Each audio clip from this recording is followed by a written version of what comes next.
Our next presenter, though, is going to bring us a more contemporary message that is very important and that is definitely a part of African-American history, because what you're going to share with us, Esther, and I'll let Esther tell you more about who she is when she comes forward. She's actually, her title is director of the Westchester Walk to End Alzheimer's. And one of the statistics that she's going to share with us is the fact that Alzheimer's impacts African Americans and Latinos at a higher rate than it does other ethnic groups here in this country.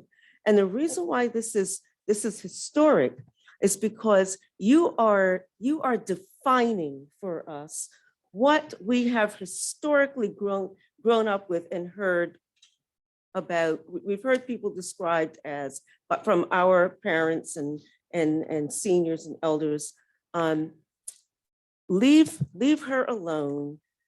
She's forgetful, or leave him alone. He's just being like old folks, because those are some of the expressions that we grew up with as an effort on our parents' part to explain to us certain behaviors associated with Alzheimer's that none of us were aware of, regardless as to our culture or our backgrounds. And so without further ado, Esther McCarthy is going to share with us information about Alzheimer's and African-American community. Please come forward, Esther. Thank you. Thank you. Thank you. Thank you, Judy, for that amazing introduction. This is Black History Month. And in speaking about Alzheimer's, it's really, sorry, can you hear me? Yes. Sorry. I first would like to say that I am a Greenberg resident. I forgot to tell everyone that. I'm a Greenberg resident, and I work with the Alzheimer's Association because my mother has the disease. And a woman who knew 6 languages is completely different. So I started working with the association 2 years ago. What I found is that in the African-American community, a lot of people just don't know about resources and support that is free. So thank you for allowing me to talk about the association today. And then I will turn that back around to let you understand what you have to do or what you should be doing to make sure that you stay safe.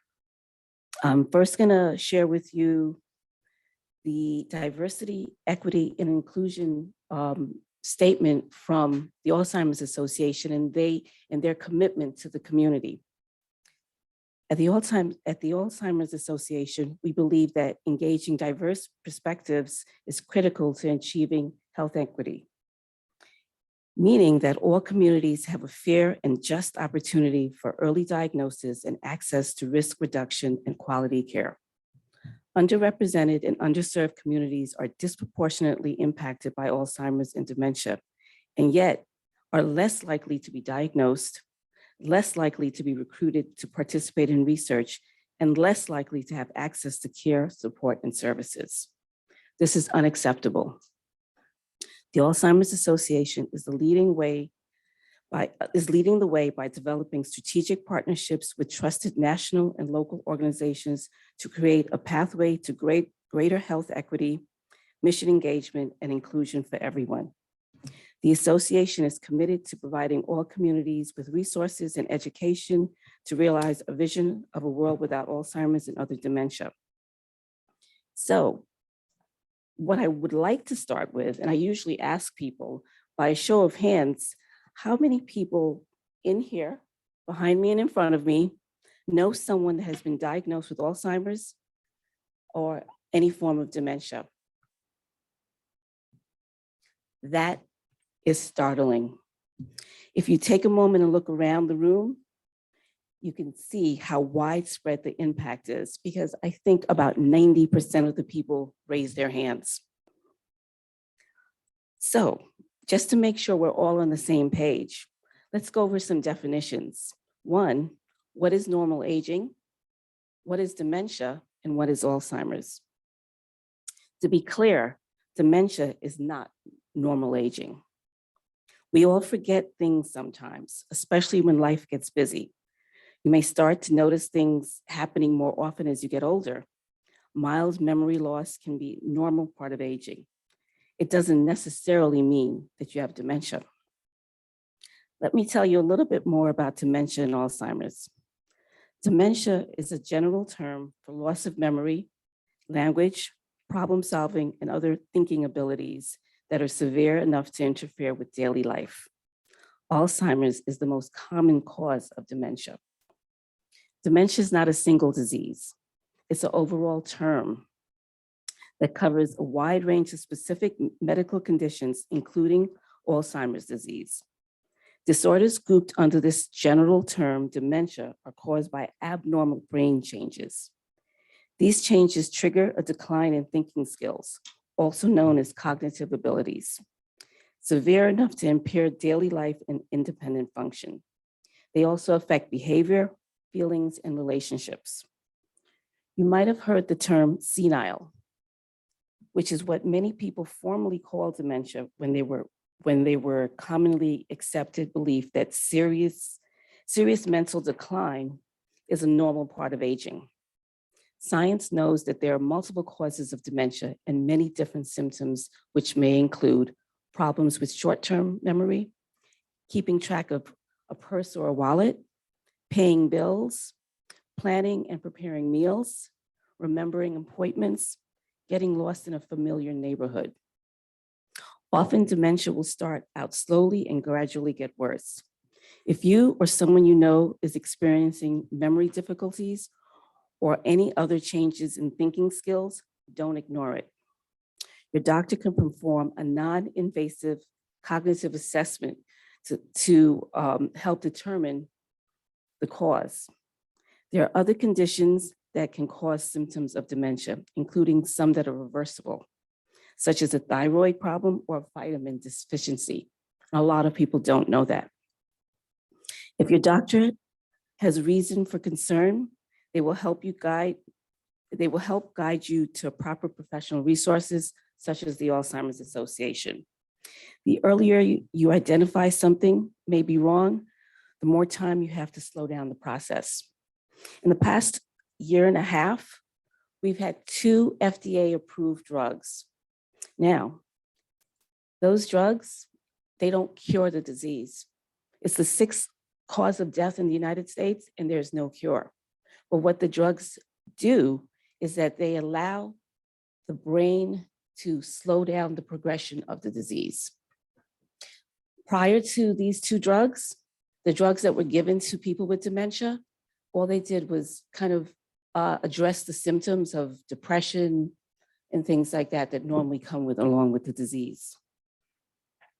So that in itself tells you why you should know what's going on, and just take stock if you have a neighbor, a friend, or a family that you see some of these early symptoms, to get them to the doctor. I'm not sure if you know this, but 1 in 3 seniors dies from Alzheimer's and other dementia. And over 11 million Americans provide unpaid care for people with Alzheimer's and dementia. This year, more than 6 million Americans are living with Alzheimer's, but the disease affects racial and ethnic groups differently. These individuals face unique challenges in receiving care. Black Americans are likely to have Alzheimer's and other dementia twice, as Judy mentioned, twice as much. Discrimination is a barrier to care. 50% of Black people reported discrimination when seeking healthcare. An overwhelmingly majority of people of color feel it's important for dementia care providers to understand their ethnic and racial background. Yet fewer than 3 in 5 feel confident they have access to culturally competent providers. And finally, only 53% of the Black community trust a future cure for Alzheimer's will be shared equally, regardless of the race, color, or ethnicity. These statistics are alarming. So what are some ways you can take action? First of all, is to pay attention to the people around you, to your mental health, get normal checkups, and just read more.